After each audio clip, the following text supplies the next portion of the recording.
Hello and welcome to Esports Canada TV Season 2. After about a year away, looking back at the past 4 years of StarCraft, we can see the number one improvement is the elimination of the need to count.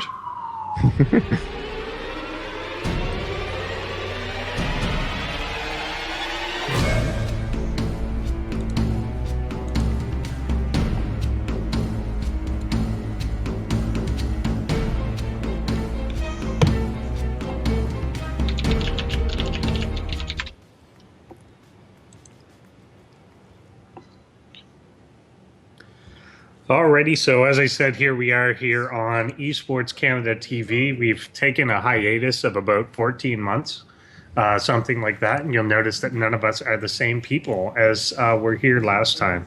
But we are here to try and start this show up again, something that used to work for us great last year, basically, every Monday night at 8 o'clock. I am joined here by Musky Bad and Master Dalk. Say hello. Hey guys. Hey. What's up? And I, of course, am Endersword. We are also, I believe, joined by Brent, who we may get in here shortly. I don't know if he's there. There he is. Hopefully. There he is. We'll get a cam or something going at some point. But so briefly introduce yourselves, guys. You want to go first? I guess.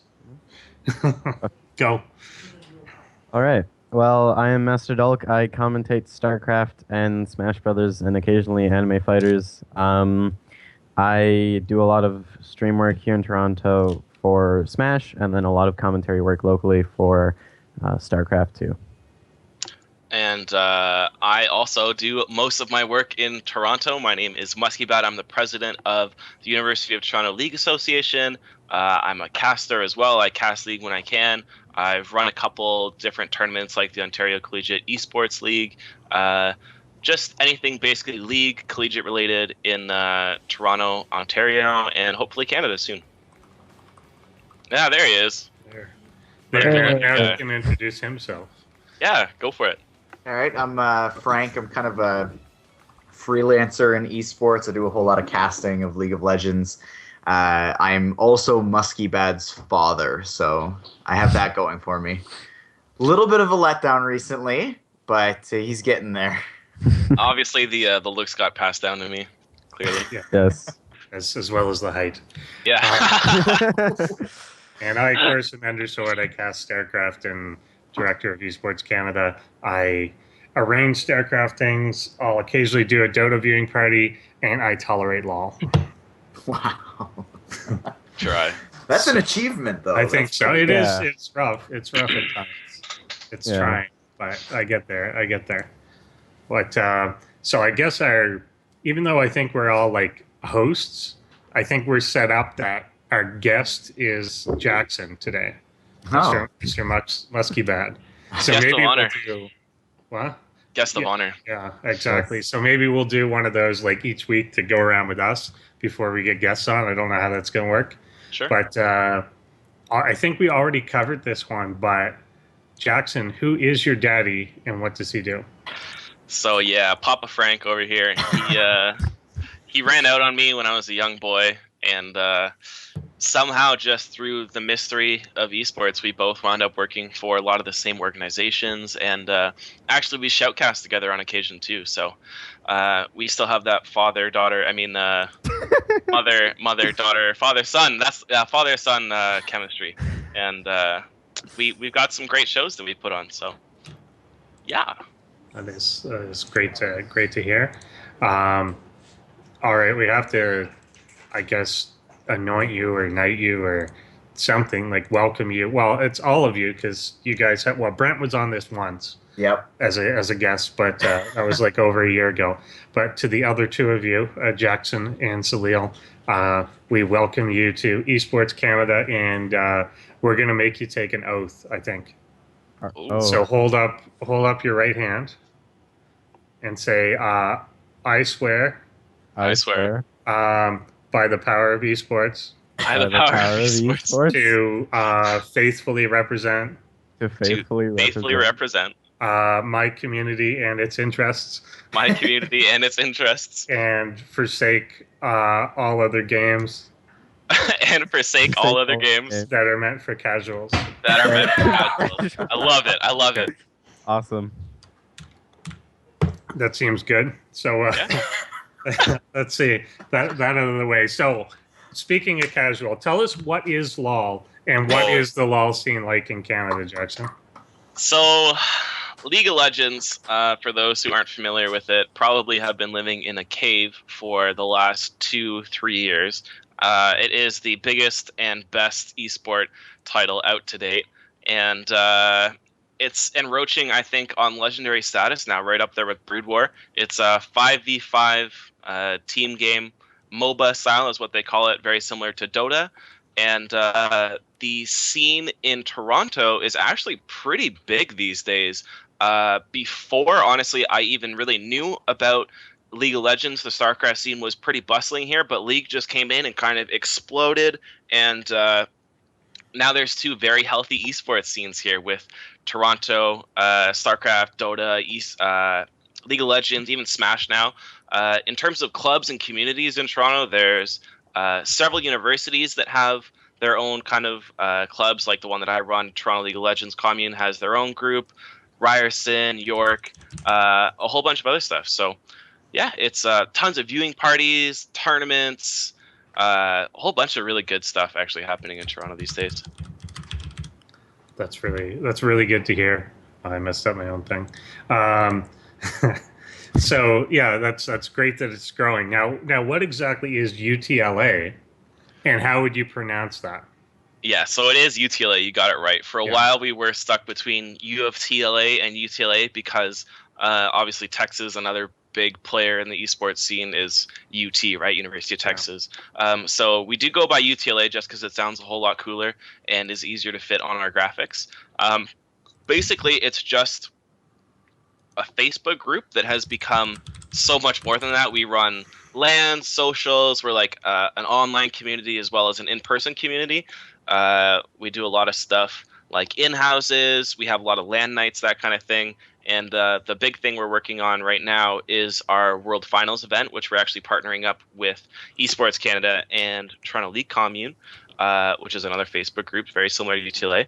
And we're going to be running a huge viewing event downtown Toronto. So that's something I'm really excited about that I've been working a lot on these days. And yeah, basically anything League in Toronto, UTLA has got its fingers in there. Sounds great. Did you ever consider pronouncing it just Utla? Utla? Or Utla? I like Utla, personally. Or Hots. Have you considered pronouncing it Hots? Yeah, I don't think anyone's actually used that one before. That would be good. Okay, now this I don't understand because I don't know what this is, but does Maokai go underground when he twisted advances, or does he stay above ground? You gotta ask the hard-hitting questions, though. You do have to ask that. He actually, I'm pretty sure he stays above ground, but he does this weird, like, he, like, turns into, like, tree matter, I guess, like, the soul of a tree. I don't know, dude. He, like, just, like, the way that it works in the game is that he becomes untargetable. So, obviously, he just disappears for a minute, and then... He goes underground. He's a tree. You think he goes underground? He's got a root system down there. Okay, listen. So there's a reason why this question is being asked. Yeah. Okay. So I did some casting yesterday with a guy that Musky Bad and myself cast with nowadays. And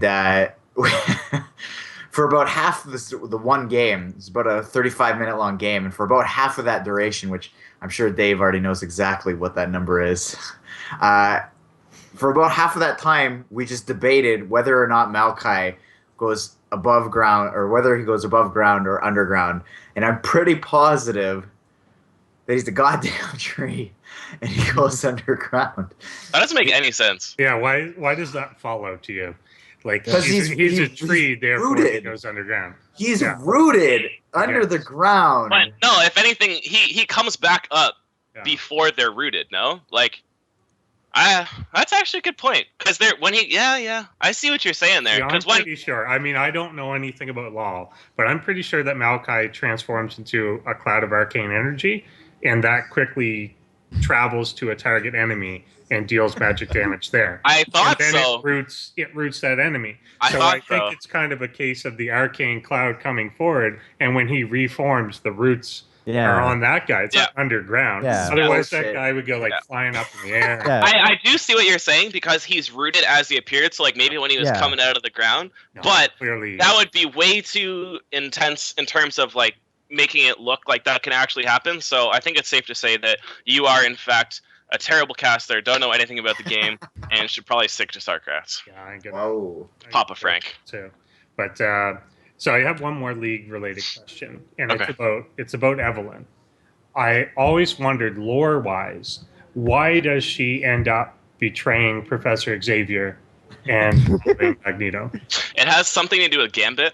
Okay. I'm not exactly sure, but they like to dance together. There's like this whole tango thing going on. Yeah. And I mean, obviously Professor Xavier can't dance anymore, so It's true. That's I a think- shame. yeah. It's because she was forced to volunteer as tribute when she was like 14. So That's true. true. That would do it, yeah. That Well, was she was what's that actress's name? She was part of the Fappening. good. The Jennifer one who Lawrence. Oh, Jennifer Lawrence. Yeah. I'd take her as tribute any day. Mhm. Reasonable. Yeah, the original one was married to Uncle Jesse, but now she's married to the fat kid from Stand By Me. So, now we're gonna talk about something else on like LOL stuff, which I don't understand. You're gonna have to explain to me. Yeah. I've heard a little bit about this, but so it's about the Monte Cristo guy and how he was a Yeah. coach for CLG Yeah. and stuff. And then there's a huge debate, and people are yelling at each other and Yeah. being silly. You guys what's see that? my CLG mouse right Yeah. here?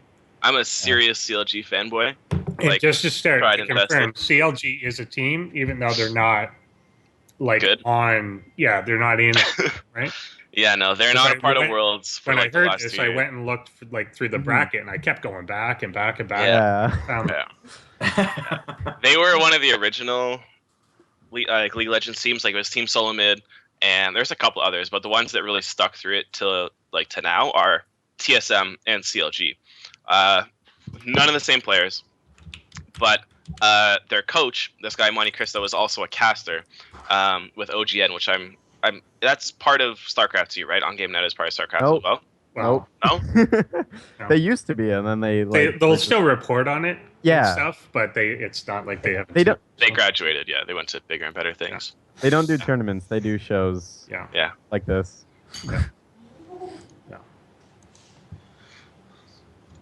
So, what exactly do you want to know about Monte Cristo? Well, then? I don't know. You tell me everything. So Yeah. I know him just as the guy that dresses weird.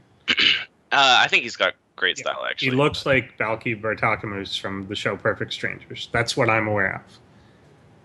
But I don't know what beyond that is. I don't know. Yeah, you can He's look a good-looking that up. guy. That's because I'm older.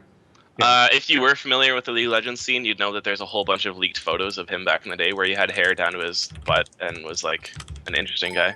But Right. basically,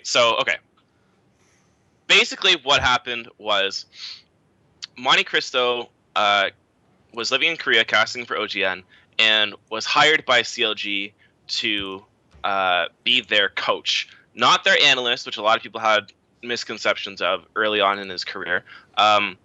But CLG was a very progressive team in terms of looking to go to Korea. They were always trying new things because they weren't at the same level as TSM. TSM had been the better team, winning all these tournaments, everything like that for like 2 years.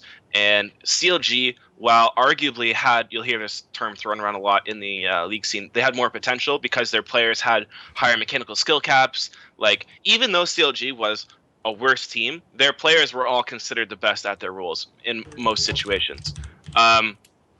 So they hired Monte Cristo because they were having issues with their teamwork, that kind of thing, and he did what he could over Skype.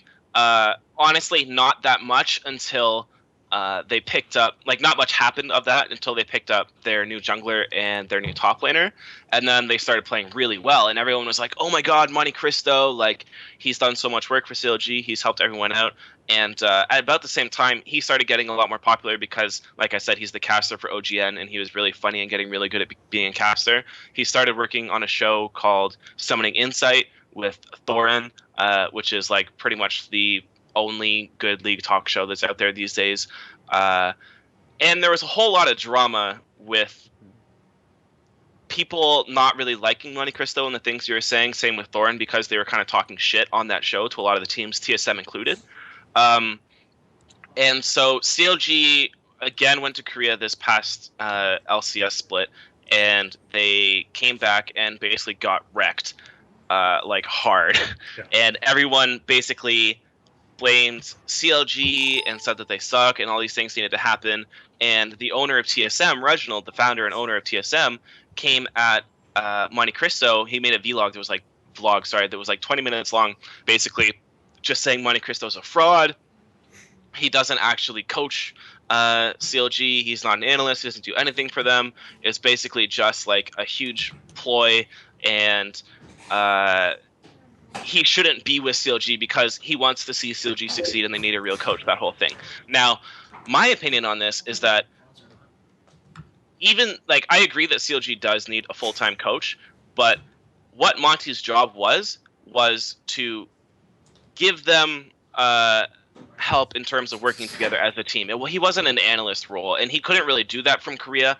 When CLG actually had him in the house, they said that he was very helpful. And the thing that's very weird about this is that because when CLG went to Korea, they had like 3 weeks actually staying with Monty, and it was supposed to make this huge, big change. But when they came back, obviously, it was a crash and burn type situation.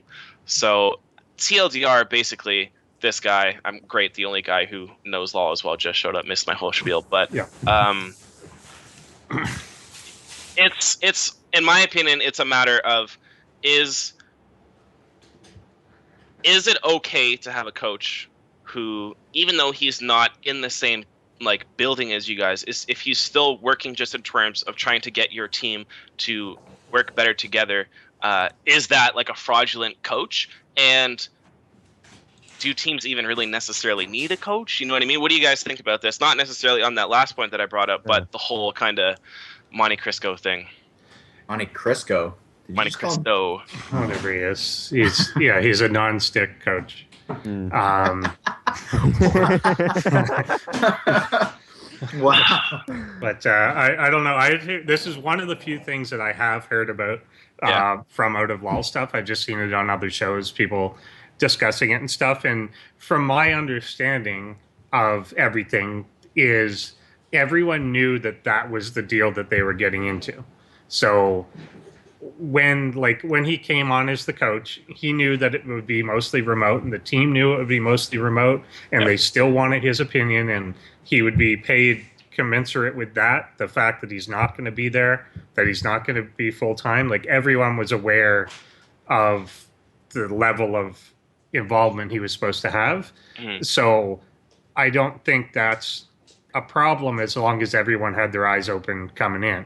I think, to me, the more unreasonable part is thinking that people would go hang out with them for 3 weeks and then become a fundamentally different team. That happens in Mighty Ducks movies. That that happens in like Disney films. That doesn't happen in real life. So if they were a bad team, then they're a bad team.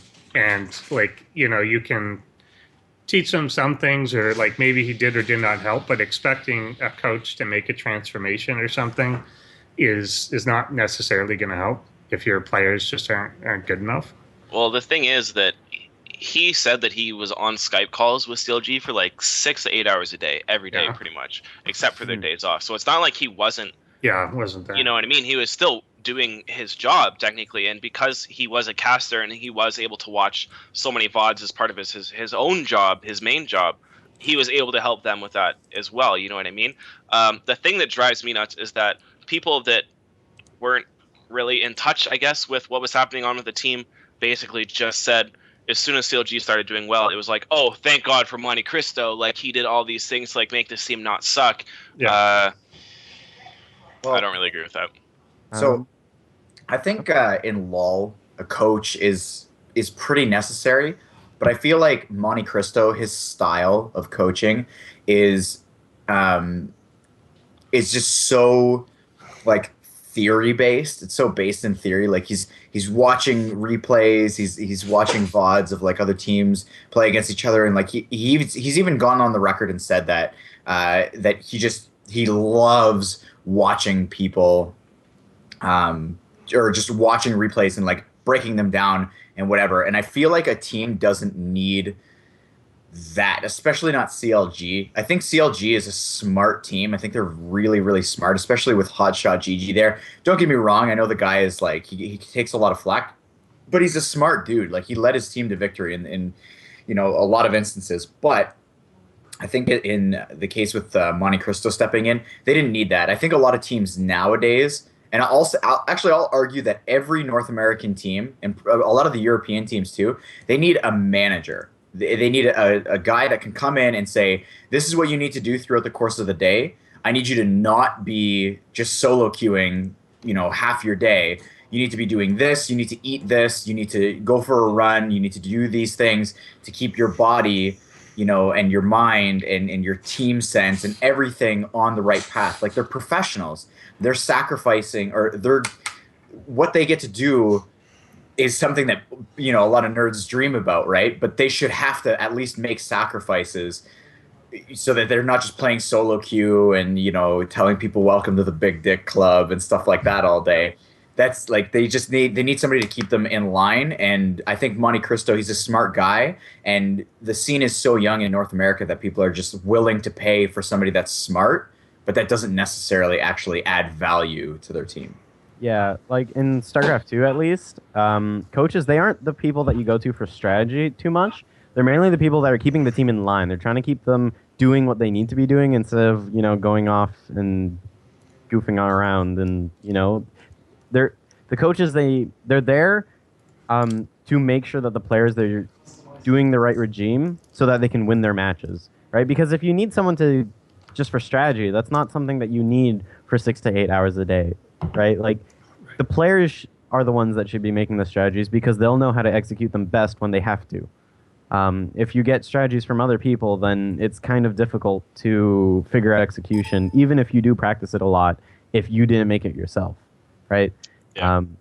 So I just feel like, at least from what I've heard from you guys and from Twitter and Reddit, that like Monte Cristo, he didn't seem to be the kind of guy that would help keep them in line. He just kind of told them, oh, you could be, you know, getting this item over this or playing this champion differently, doing things like that, which isn't quite what I think at least NA LoL teams need. Yeah. I totally agree with that. And when you look at the way that Korean teams are set up, both in StarCraft and in LoL, it's having that like slave driver guy. And look at some of the Korean teams, who their coaches are. They're just former Brood War pros. Yeah. It's like Yellow coaching a team, and he may or may not know anything about LoL. I don't know.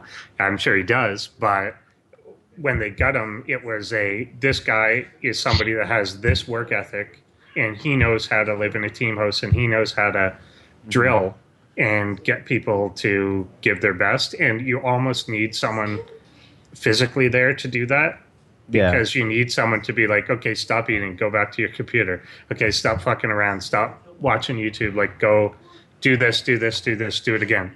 Yeah. Go for a jog or like something like that. And without that presence of that type of person, then yeah. Here's the thing. This was my point, because a lot of people thought that he was strictly an analyst, but he was brought on as a coach. Yeah. He was brought on as that manager position.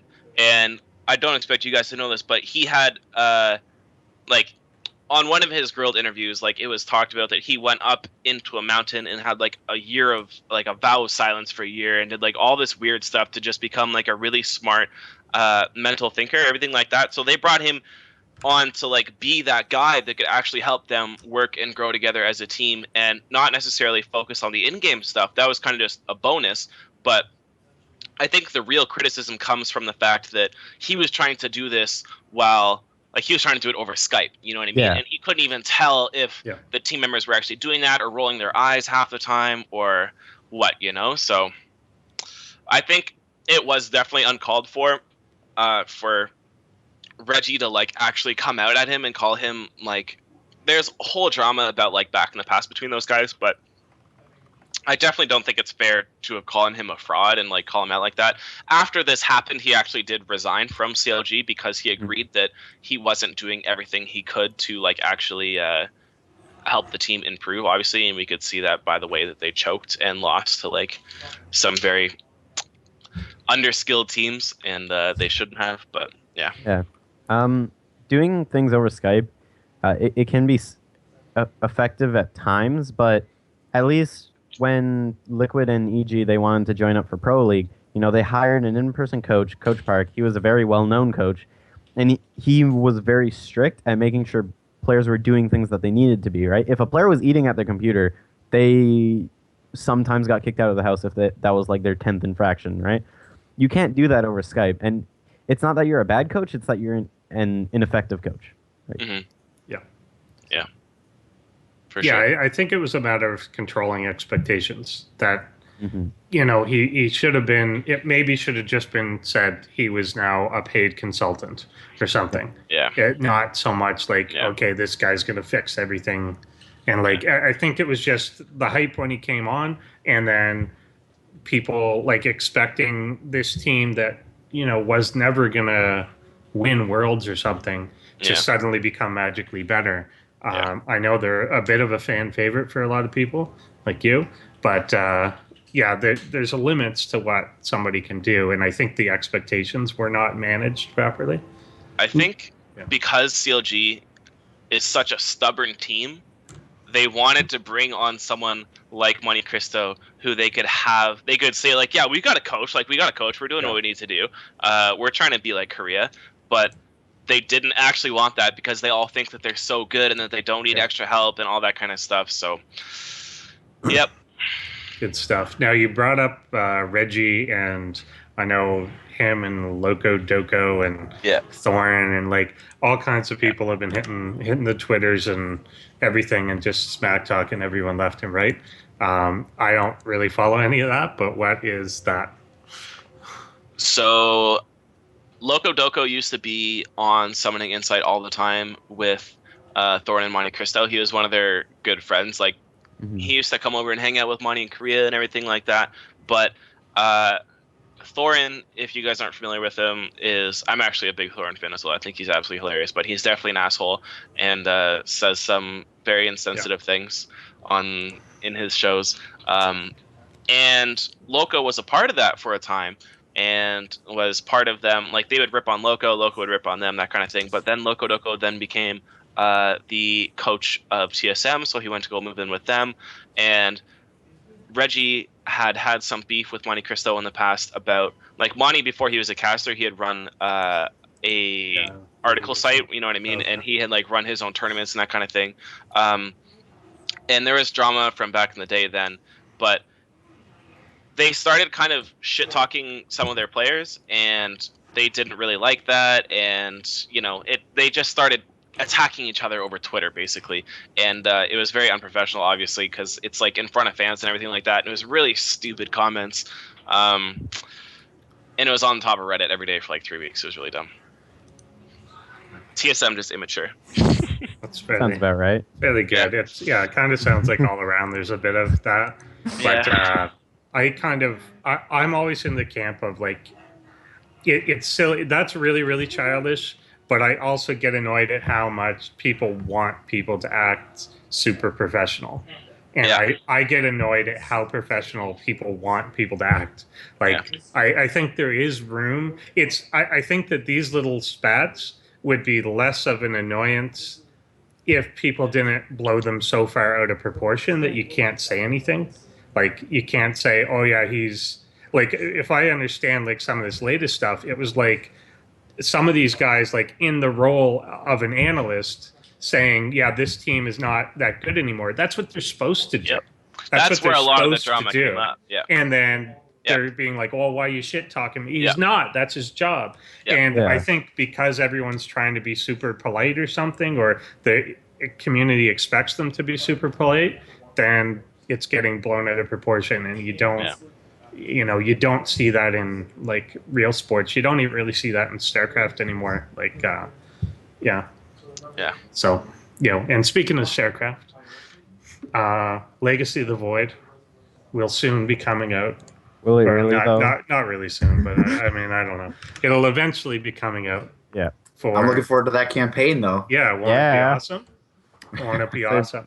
Now, a lot of us hardcore StarCraft people we were rejuvenated by Heart of the Swarm, but felt that as a marketing tool, it missed the mark. There was a lot of things. Basically, Heart of the Swarm came out, and 2 or 3 weeks after Heart of the Swarm came out, a lot of improvements were made, and they weren't synced up. Mm-hmm. And like the esports side of it came out several weeks after the actual game came out, and they failed to hit their marketing stride and everything like that. So it would be one, what would Legacy of the Void do you think have to do to actually capture a new market of people or bring new players into the game? It's a tough question. Free to play. Well, it's already kind of free to play anyways, because you're essentially just paying for campaign and ladder right now, because custom games and arcade is free. And I feel like what we need to do is we just need to find some way to not integrate microtransactions, because StarCraft, it doesn't seem like the place for it to fit. More in-game events, though, kind of thing. Just stuff where stuff is happening. I don't want to have it so that like it's 5 times a year where special things happen, and like the party hats on the workers, that happened for like a week, but that was once in the year, and that barely happens, right? If we have just more things going on in-game, or like something where they promote where everyone plays this one arcade game for a day, right? Stuff like that. If they just keep trying to do more of that, then I feel like Legacy of the Void would do a lot better, or even just StarCraft now. Yeah. Any other thoughts, Brent?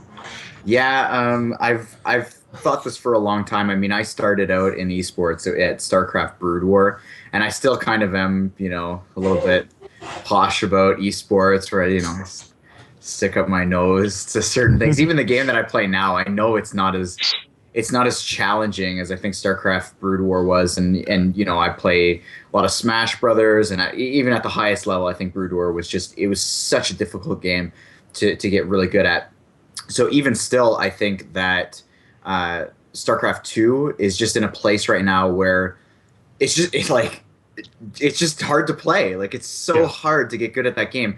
Like, if somebody were to pick up that game right now, like Jackson, if you were to pick up that game and just start playing, it's exciting. Like, it's really cool to get into that. But then you're sitting there going, like, damn, am I really gonna have to learn how to get my hands to just learn these hotkeys? Like, when I went from Brood War into SC2, the hotkeys were like, it's fine, it's whatever, and they even made it easier. They put like most of them on the left side of the keyboard. It was great, but like, you saw that they tried to make it easier. You don't need as much APM. You know, all these things were reduced. The skill ceiling was so much lower. But Brood War, to put it in perspective, Brood War had like no players. Nobody played that game. When I was playing competitively, I would land against the same dude. Like, I'd sign on one night, 3 nights later, I'd sign on and I'd be playing against the same guy.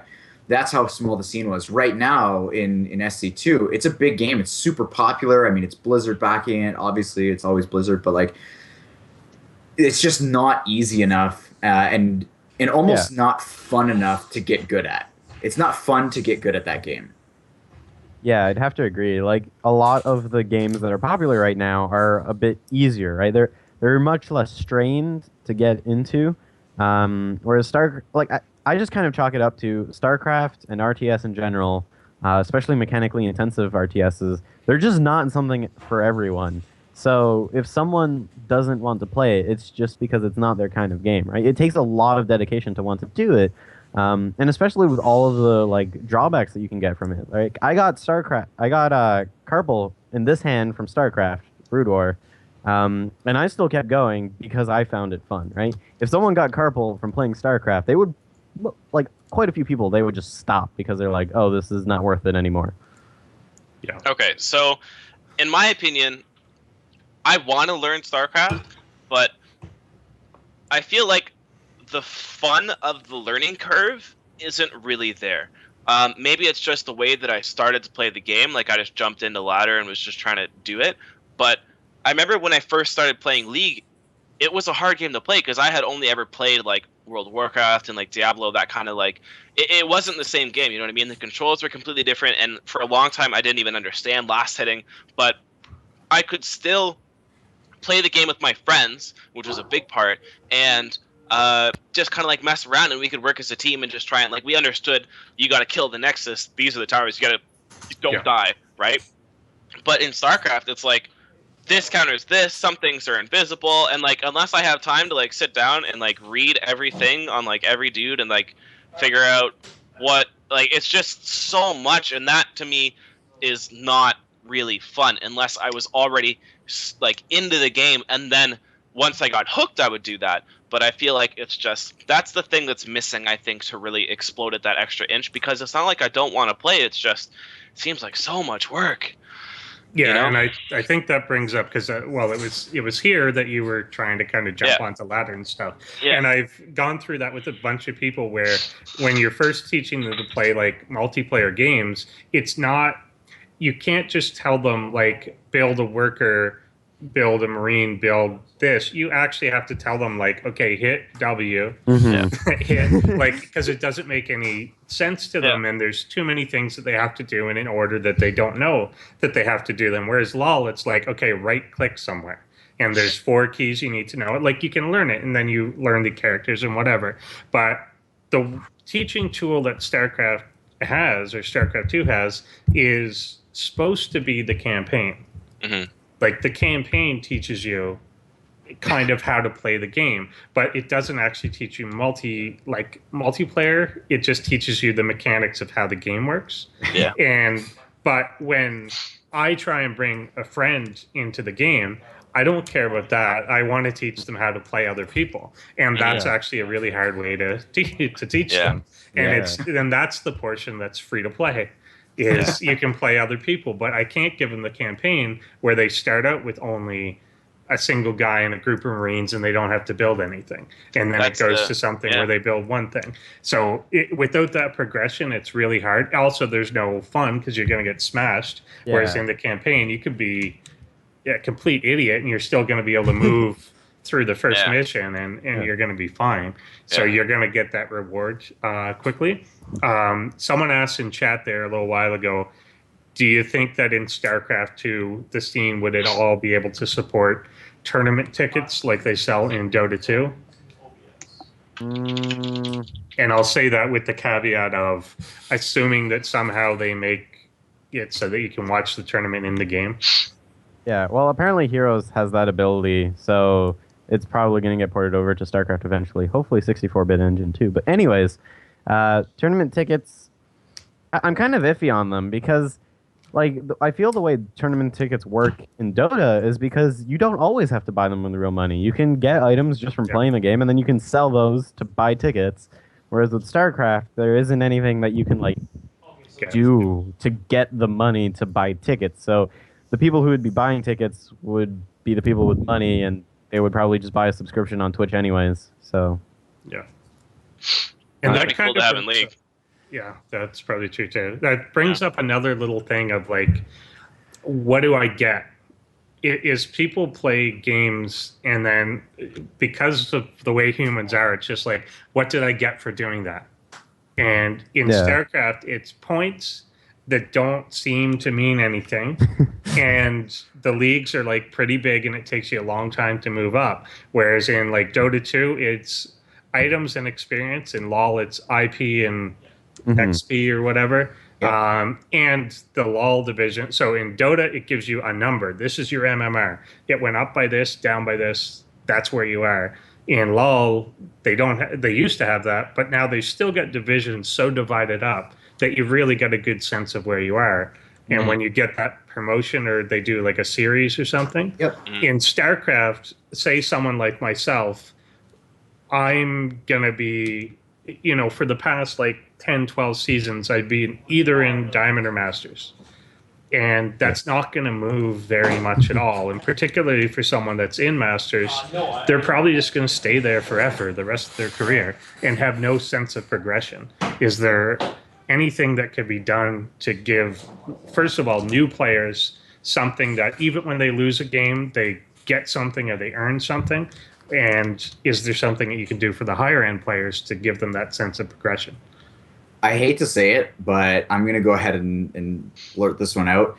But going back, and I don't play a lot of SC2 anymore, and I didn't know about the whole party hats thing, but people eat that up. I mean, best example is Team Fortress 2 with the hats, right? People love it. Like, the whole reason that Riot is a functioning company is because people buy things to dress up their character.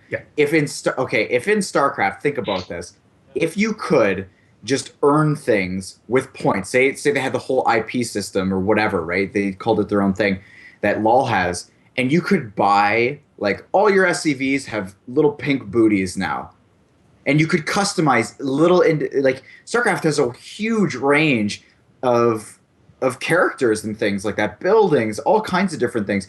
Even if they just had one thing, like if like boots and hats and gloves weren't like separate, if it was just like, this is the SCV skin that you're going to use, that would make a slaughtering for that company. Oh my goodness. And why they haven't done it blows my mind. Yeah, they keep claiming it's system limitations, that they want to keep the system requirements as low as humanly possible, so they get, because they've added a couple skins that you earn with XP, but it's like six of them or something. And it's nothing. And not only that, but you earn them in like a week. Like when HOTS came out, everybody had them in a week. It was nothing.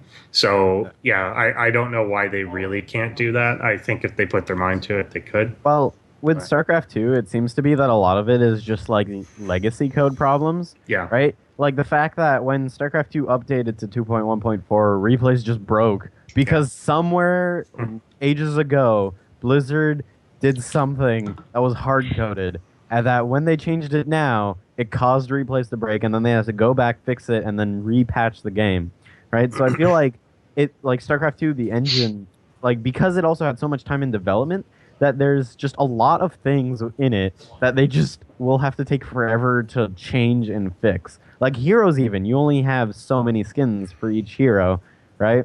And it's also based off the StarCraft 2 engine, so I can see why it's having those parallels going through it, where in Heroes they add a couple skins, and then it seems not as optimized as the last patch, and then they had to re-optimize it in the new patch.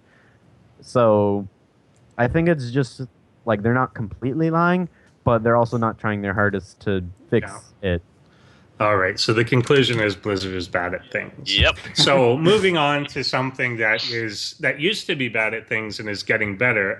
Super Smash Brothers has, of course, just come out with Smash 4, and a long time ago they did not want esports to happen. They did not want people to play their games competitively, but they seem to more recently be embracing that. Obviously, Dalk, you've picked it up. How do you like that so far? It is amazing, except the circle pad is really janky, but I'm terrible on Circle Gate anyways, because like I hate playing PS3, PS2, and like circles are just weird. I need an octagon, but Smash 4, it's pretty fun.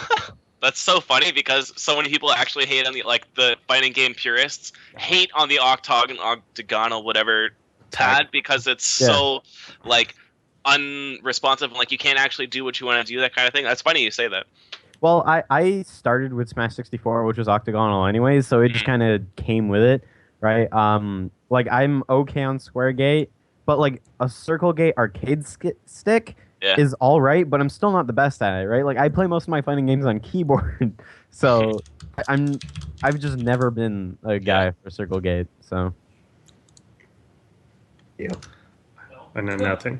I played, but I haven't gotten the DS version yet. But for anyone that doesn't know Smash, like I kind of got convinced to get into it and start playing by our lovely producer Tony, who made me watch and literally made me watch the Smash doc. Oh, Like it's so coming over good. to my, Oh, it's really really good. Once I started watching it, I didn't want to stop, and I've watched it again without him. But Oh. he came over and made me watch it like for like 4.5 hours Good. in one sitting. But it was really good. Yeah. Yeah, if to me the best documentary on any esport game so far, with the possible exception of the one that I'm in. Yeah, the Smash doc, it's really good, and especially for someone like me who's been in Smash from before it was out, it was really nice to just like go watch it and then look back at all the stuff that happened while I was in the scene. And especially the littler things that I quite didn't get to because one, I was too young to actually leave the house. Two, I didn't live in the States, so I wouldn't have been able to keep up with it much. So like being able to see all of that culminate, it was pretty good. Yeah, I think it's probably the best marketing tool that Nintendo could have ever asked for, and I think they would have been. I'm sure somebody high up there who was like in charge of esports like watched it and was just like, okay, guys, okay, you can have your esports scene. Their heart just melted and they were like, yeah, all right, Mewtwo King, Carry on. go for it. Carry on. Yeah, exactly. Yeah, Sundance. Yeah, for MLG picked it up, obviously because of the doc, pretty much. So MLG. yeah, Magic. yeah, it loves MLG, but whatever. Speaking of MLG, who has rendered themselves into uselessness? Yeah, Yeah, that's another show. Yeah, that may be next week's thing of who the fuck watches Please don't that. let it be. Yeah. Producers, Yeah. Who please. cares? Please no. Yeah. So I think that we want to maybe move on to lightning round questions. All right. Or I think there's like a quick okay, let's do events happening in Canada. Okay. And then we take a break and then we'll come back with the lightning round. Okay. So we've got Jackson mentioned the Worlds event coming up in Toronto. The day before that, or really the day of that, like the earlier that day, is the solo queue LOL tournament. And later this month, so just after Worlds, is the Frag for Charity, Frag for Cancer. I forget which one they're going with, down on the East Coast in Halifax. And that should be pretty cool. They'll be streaming tons of games and so on there. Yep. Okay, so no break. Is there anything else going on in Canada in the next little bit? Is Bernie doing anything? Yeah, he is. Yeah? Okay. I've been to two of the events. So okay, good. I think it's the OCEL, the Ontario Esports Series, isn't it? That's mine, sorry. dude. Oh yeah, That's yeah, mine. that's Jackson's. Yeah. What is it? Ontario. I forget. Ontario. Esports League? Whichever. Something Whatever. like that. Series? Ontario Esports Series? Something like that? Something like that. Yeah. Oh yes. Oh yes. So, anyways, there you go. Yeah. So they're doing an ongoing just different qualifiers for different games, and so far the Smash qualifiers have been ridiculous. Like the one in Windsor was okay, but then that one was free money for Joe and Zach. It was, but then the one in Waterloo was ridiculous. Dota though, Dota is gonna be stupid. Like I'm personally I didn't watch Dota. I don't get Dota. I suck at Dota. But oh my god, the competition is so ridiculous. Just like watching a couple of different things. Or different games and like different highlights, and then seeing like the rating of the players, I was like, "What the hell? These guys are like next to pro level, and they're just they're playing in this series in Ontario. It's awesome. That's awesome. Yeah, that is really cool. Alrighty. And Dalk has a couple here, or several. It looks like. Go ahead. So yes, champ, we've restarted the Tourcraft Cup series starting soon. Later this month, it'll be coming up, and also Elite Series is getting a reboot.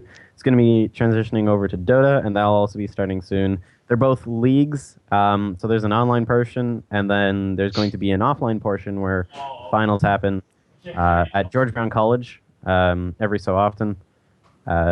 And for more information on that, eschamp.com will have it. Also, for Smash stuff, there's actually quite a bit. Ontario Smash scene is very alive. Like I went to a 3DS launch tournament Saturday. I'm going to a Melee tournament this Saturday, and then Project M tournament the next Saturday. Then I get a week off. But yeah, this Saturday is Melee Night in Canada, which is the Melee monthly series at ANC Games. Next Saturday is Project Toronto, which is the Project M monthly series, also at ANC. And also, we're going to have an Apex qualifier in December called the Come Up, and that has a $1,000 pop bonus for Melee and Smash 4, so that should be pretty cool. Nice. Great. Yeah, Smash is huge, man. I love it. Yeah, it's getting so big, and like it's just one of those things that you can just kind of come in and play, and you know, it Just takes, don't do any. It takes forever to get good, but anybody can play. Yeah. It did take me a long time. It's like that league thing I was talking about, though, where you can just pick it up, you can have fun, you know? Yeah, exactly. It's like it's a great game. Yeah, like Brent can play for like a little while and then get kneed by Tony. Yeah. So on to the lightning round. We are not going to take a break. We're going let's go directly into the lightning round. This, of course, is for Jackson. Yeah. Question number 1, sir. Do we have a lightning graphic anymore? There's no sound effects, right? That used to always break the show. Something like that. I'm just going to... Boom. There, that was thunder. Nice. All right. So for McMuffins, sausage or bacon? Sausage. Wrong. So that's someone has to keep score too. We used to keep score. Well, bacon 0. obviously was right. McDonald's bacon isn't really bacon. Well, no, it's not really big. Well, none of it's really. Yeah, I guess that's true. Yeah, none of it's anything. It's not sausage. If you under the impression it's sausage, and it's hard to not be sausage. Like that's just whatever you found. But the second question: Do you believe adding creamed eggs adds anything to the final dish? Milk does, not cream. Milk does, not cream. I don't know. What about Cadbury cream eggs? That's a whole nother. You didn't think about that, did you? No, I didn't. No point there either. Rip. Question number 3: Alexander Keith's or Heineken? Heineken. I don't like Keith. I think whenever it comes out of the tap at bars, it's always something's like watered down about it or something. I don't know, man. I don't know. Yeah, I prefer it in bottle. I mean, you're still wrong because it's not Heineken, but you are. I'm going to give you half a point for pointing out that Alexander Keith's should be drank from a bottle or can, preferably a bottle. Yep. For some reason, so I'm from Nova Scotia, and for some reason, in Ontario, if they don't have it on tap, they're like, "Oh, sorry, we only have it in a bottle." In Nova Scotia, they say like, "Oh, sorry, we only have it on draft. We don't have it in the bottle," because people want bottles are better. Yeah, I think the draft is not good. Sure. But It's So you're at half a point anyway. Okay. Question number 4: What do you think about when you're alone in your car? I usually have my music on and the windows down, so I think I'm real cool, and I'm playing a lot of like gangster rap and stuff like that. Right. So yeah, just like how cool I am and how sweet my life is and how good I look in the car. Okay, I'll give that a point. Do you roll your window up depending on who walks by? Depending on the neighborhood I'm in, actually. Like office space? Yeah. Like okay. I go down into Regent Park area and I'm just like, yeah, it's exactly like office space, 100%. Yeah. Right, cool. This one's a toughie, but not really. Because of course you're a new blood fella. Which of the Generation 2 Pokemon would you choose? Cyndaquil, Totodile, or Chikorita? Cyndaquil, because I think he looks cooler. Totodile would probably be my second choice. Yeah. I'm going to give you 2 points because that is the right order, not only the right first one. Wow. So I think you're at 3.5 or something, right? That is totally not true. No, it's totally. The fire type Totodile is the one you pick no matter what. Yep. Oh man, Always pick the fire type. It changes between generations. Totodile is best. It literally doesn't. No instance where you don't take the fire. You're wrong. You lose a point for your lightning round. Yeah, exactly. For the future. Okay. So heathens. you've just kind of got into StarCraft 2. Yep. Who is your favorite StarCraft 2 player, and why is it Marine King? It's actually Flash because I honestly didn't know any of them until I was working at ESL. Yeah. And I got to take Flash to the bathroom, and we had some like back and forth stuff. And All right. Well, we didn't really understand Also each other, cool. but he knew I was there for him, and I had his back, and I brought him water. And yeah, he's my boy, man. If I ever went to Korea, I'd hit him up and like we'd chill for sure. Well, that was very strange, but I wasn't sure where that was going to go. But I'm going to give you a point for that. You're at 4.5. Okay. Question number. What are we at? 6, maybe. I think there's more than 10 questions, but number 6, I guess, is Fox or Falco. Falco's way cooler than Fox. Way cooler. Way cooler. Like I don't even need to go into depth about that. This Falco, was a 100%. trick question, though. The answer was Marth. The answer was Marth. No, the Oh, real gosh. answer is Yeah. Ness. Come on, No, guys. Ness. Hospital, please. Yeah, probably pretty good. The answer was just anything other than Fox or Falco. So you're still at 4.5. If you had to battle, which would you rather battle? 1 horse-sized D-tie or 100 D-tie sized horses? 100 D-tie sized horses, because I could just take them all out with one blow. It would be no issue. No concerns. I'm pretty sure D-tie at one horse-sized D-tie? Yeah. Yeah, I'm pretty sure he would just like fail though. You just Is fall it- over. If it's actually D-tie. Yeah. It would be hard because there'd be D-tie and you, yeah, only 2 of you, and D-tie would still have to find a way to finish 3rd. Yeah. So, Wendy, so I'll give you a point for that just because. Okay. So, what do we got? 5.5. When you go to the washroom, do you clean up standing or sitting down? I don't even understand this question. Do you clean up standing or sitting Oh down? boy. Sitting down, like Yeah. everyone, Okay. like a normal Oh, person. I know what he's saying. Like Yeah. you wipe, Yeah. you wipe Oh, okay. while you're sitting. I thought he still. meant Yeah. like clean the bathroom. I don't know. Yeah, I usually get on my hands and knees and clean the bathroom. Okay, so. fair enough. I'm going to give you a point just because I don't like that question. And the last one, to make your score a respectable 7.5. Oh. If your games could only be casted by one person for the rest of your life, who would it be? There's only- I would say a Korean person, but I don't know any of the Korean casters. They're just way funnier than the North Yeah. American casters. But I'll go with Monte Cristo because I'm a big Monte Cristo fanboy, and he can coach me over Skype anytime. I love Monte Cristo, CLG for life, and he'd give me some great analysis. Okay, we gotta say bye to Dave here, or to Delk. Sorry, I'm Dave. I gotta say bye to Delk. He actually has to run late for another show, so we're not as gonna hold him do up. I actually. Say bye to people, and Bye. we'll wrap it up. I think we ran into a wall here out of time, but please check us out next Monday, 8 o'clock. We'll be back to talk about something. Hopefully, with MLG. lovely people. Oh no. Jesus. Exactly. All right. So there you go. WCG. Show's back. Bye. Yeah.